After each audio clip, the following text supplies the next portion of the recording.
You're watching The Big Story. I'm Olivia Quay. Subscribe to the Straits Times channel so you never miss an episode. Former U.S. President Donald Trump is due to surrender at the Manhattan District Attorney's Office in a few hours, and he will be formally charged over hush money paid to a porn star during the 2016 election.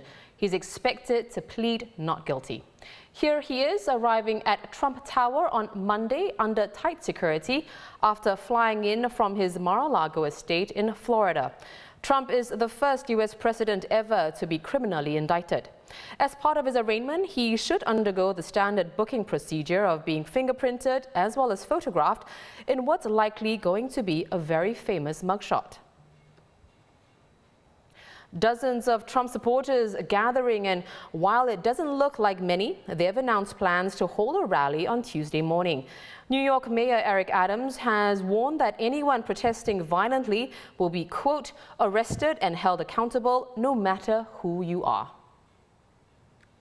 For more, I'm happy to welcome Trisha Craig, a senior lecturer of social sciences at Yale-NUS College. So Trisha, what we know is that the charges revolve around the investigation of the $130,000 paid to porn actress Stormy Daniels just days before Donald Trump won the 2016 election.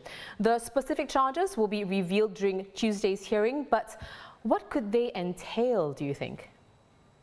Well, there are reported to be upwards of 24 charges. And while the headline-grabbing news, I think the story is the payoff to an adult porn star to keep quiet about an affair, this is really a case about campaign finance improprieties. Ms. Daniels was paid by one of Trump's lawyers, Michael Cohen, who was reimbursed for the funds by the Trump organization, something that they categorized as legal fees. Now, Cohen later pleaded guilty to campaign finance violations in conjunction with this payment.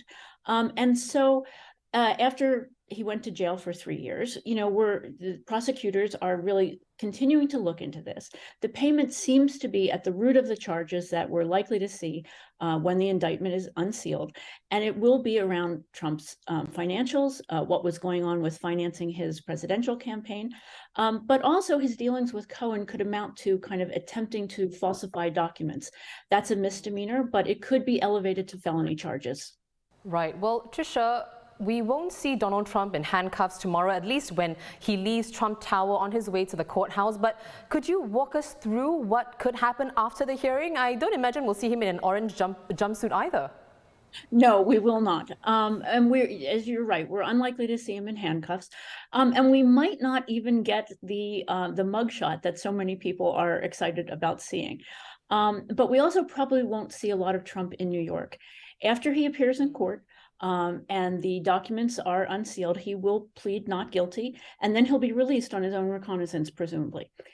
And remember, he's a high-profile,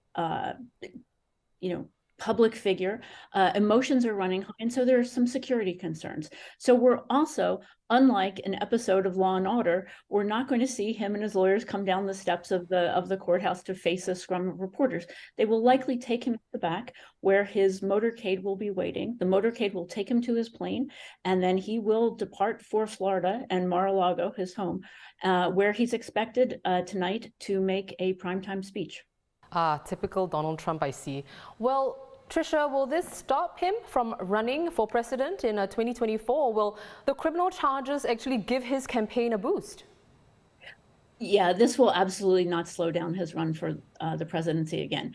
Indeed, I think what we'll see tonight with the speech at Mar-a-Lago is this is essentially going to be a campaign event. His advisors just a few hours ago noted that since the indictment was announced last Thursday, his campaign has raised $7 million on the back of that.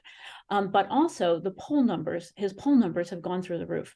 If we look back to February, not so long ago, Florida Governor Ron DeSantis, whom everyone assumes is running for president and is probably the greatest threat to Trump on the Republican side, DeSantis was slightly ahead of Trump in the polls in February. 2 weeks ago, Trump had pulled ahead by about 9 points. Since the indictment, his numbers have shot up to a 25-point lead. So, I think, let's be clear, what's also happening is we're all talking about this, right? This is Trump's happy place. He loves being the center of attention, even if it's for, not such a great thing like a criminal indictment. He's enjoying this. Many thanks to Trisha Craig, Senior Lecturer of Social Sciences at Yale-NUS College. And for the latest, visit straitstimes.com, where we will be covering this story throughout. In other news, the Australian government says it will remove TikTok from all federal government-owned devices, with the Attorney General saying the ban will come into effect as soon as practicable. He also says exemptions would only be granted on a case-by-case basis and when there are appropriate security measures in place. Australia's move follows many other countries in barring the Chinese-owned video app over security concerns. Back home, the Progress Singapore Party has elected Leong as its new Secretary General, replacing Francis Yuan, who stepped down in March. Mr. Leong, who stepped down from his role as Assistant Secretary General in 2020 to focus on his duties as a non-constituency MP, says he's aiming to bring the party to greater heights. Dr. Tan Cheng Bock will remain as the party chairman, while NCMP Hazel Phua will be the new vice chairman. Singapore is ranked the smartest Asian city according to the 2023 Smart City Index, but we have dropped to 7th in the world from first place, which we held from 2019 to 2021. Now, Zurich tops this year's index, which ranks cities on how they use technology to address the challenges they face to achieve a higher quality of life. Oslo is second and Canberra in third.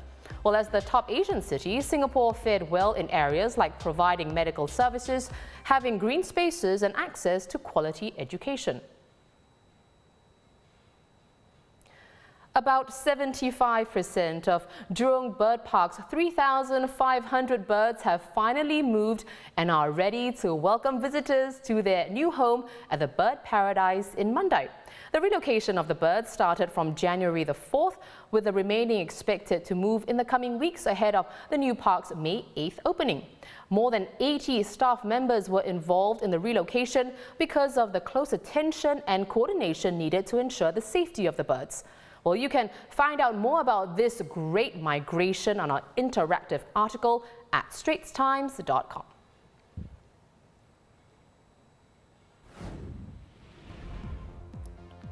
Well, those are our top stories today. Visit our website for more news and our YouTube channel for more videos. Subscribe by hitting the red button below. I'm Olivia Quay, and I'll see you tomorrow on The Big Story.